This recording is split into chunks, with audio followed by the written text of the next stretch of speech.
J'aimerais donner un encouragement à chacun, à chaque enfant de Dieu, né de nouveau, très important, car la révélation par le Saint-Esprit de la parole de Dieu est donnée par Jésus-Christ, par la nouvelle naissance.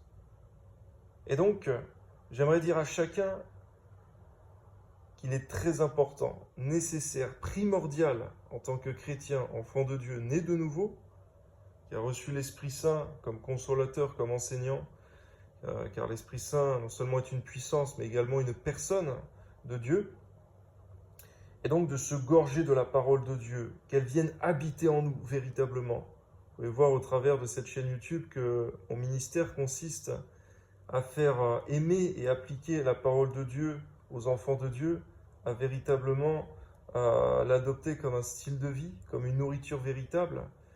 J'aimerais donner ce témoignage, cette histoire vraie, qu'un homme riche,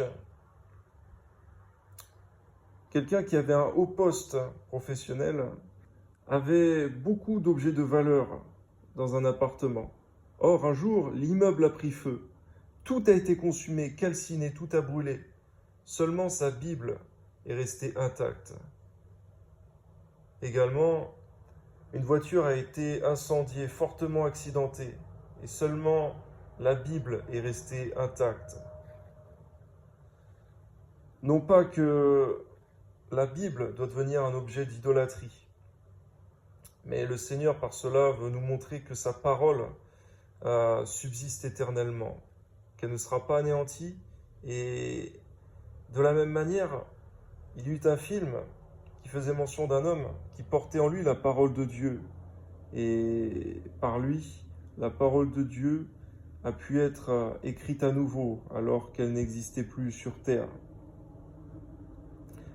Il faut savoir que, alors qu'il a été poursuivi, on a voulu attenter à sa vie, alors même qu'il a pris des balles dans le corps, il a survécu à cela, jusqu'à ce qu'il ait accompli sa mission.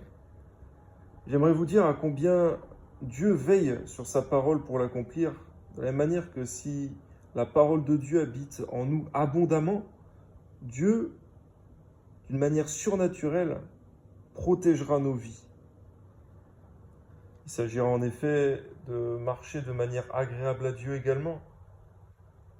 Mais si la parole de Dieu habite en nous abondamment, il y a aussi la protection et les promesses de Dieu qui seront aussi abondantes pour nos vies. Si nous nous gorgeons et lisons la parole de Dieu et l'appliquons abondamment dans nos vies, la protection de Dieu également sera abondante dans nos vies. Amen.